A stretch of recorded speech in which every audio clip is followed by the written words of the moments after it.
दोस्तों, क्या प्रधानमंत्री मोदी के बीच चुनाव में समझ में आ गया कि मंगलसूत्र वाला जो बयान था उनका, वो उन्हीं पर भारी पड़ रहा है। वो बयान फायदे से ज्यादा नुकसान पहुंचा रहा है। अगर ऐसा ना होता तो प्रधानमंत्री आखिर रूबिका लियाकत को दिए इंटरव्यू में खुला झूठ क्यों बोलते? दोस्तों, जी हाँ, खुला झूठ।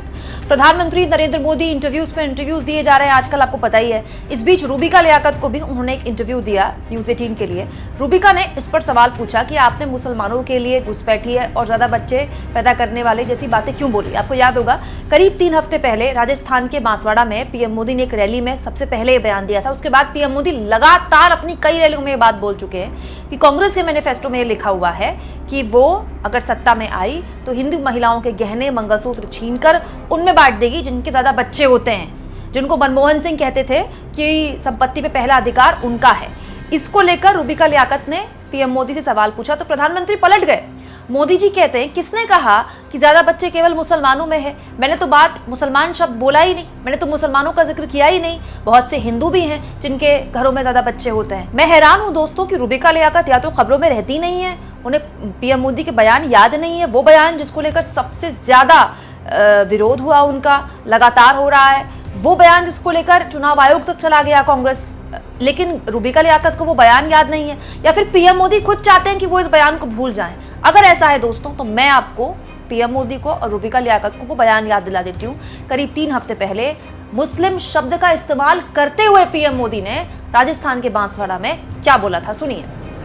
क्या उस संपत्ति को मेरी माताओं बहनों की जिंदगी में सोना वो सिर्फ शो करने के लिए नहीं होता है, उसके स्वाभिमान से जुड़ा हुआ है।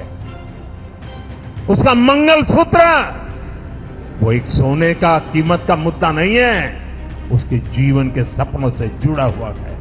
तुम उसे छीनने की बात कर रहे हो अपने मैनिफेस्टो में। गोल्ड ले लेंगे, सबको वितरित कर देंगे। और पहले जब उनकी सरकार थी उन्होंने कहा था कि देश की संपत्ति पर पहला अधिकार मुसलमानों का है। इसका मतलब ये संपत्ति इकट्ठी करके किसको बांटेंगे? जिनके ज्यादा बच्चे हैं उनको बांटेंगे। घुसपैठियों को बांटेंगे।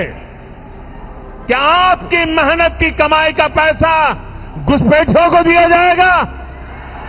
आपको मंजूर है ये कांग्रेस का मैनिफेस्टो कह रहा है कि वो माताओं बहनों का सोने का हिसाब करेंगे, उसकी जड़ती करेंगे, जानकारी लेंगे और फिर उस संपत्ति को बांट देंगे।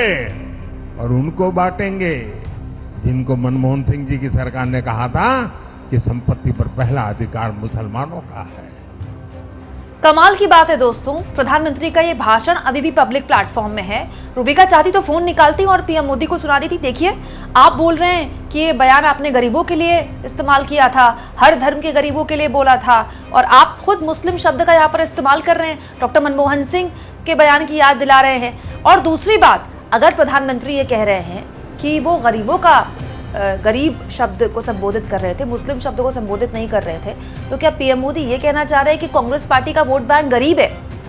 ये तो और बड़ा विन विन सिचुएशन हो गई। मतलब पीएम मोदी ये कह रहे हैं कि कांग्रेस पार्टी का इतना बड़ा वोट बैंक है, हमारे देश के गरीब जिनको 80 करोड़ जिन लोगों को पीएम मोदी मुफ्त राशन देते हैं। मतलब बड़ी अजीब बात है दोस्तों, पीएम मोदी एक जगह नहीं कई जगह कई रैलियों में ये बात बोल चुके हैं। और जिस रैली में उन्होंने ये बात बोली थी, मुस्लिम शब्द का इस्तेमाल किया था, उसके बावजूद भी अपने बयान से पीएम मोदी क्यों पलट रहे हैं? क्या उनकी बात समझ में आ गई है कि इस बयान का उनको नुकसान हुआ है, या फिर खुला झूठ मोदी जी बोल गए रूबिका के आगे और रूबिका उनका चेहरा देखती रही? कमाल हो गया दोस्तों, जिस तरह से अपने ही दिए हुए बयान पर अब पीएम मोदी सफाई दे रहे हैं और उससे बच रहे हैं। इस पर आप क्या सोचते हैं? कमेंट बॉक्स में जरूर लिखें और जितना हो सके चैनल को शेयर करें, सब्सक्राइब करें और थैंक्स और ज्वाइन के ऑप्शन से अगर आप चाहें तो कुछ आर्थिक मदद भी चैनल की कर सकते हैं।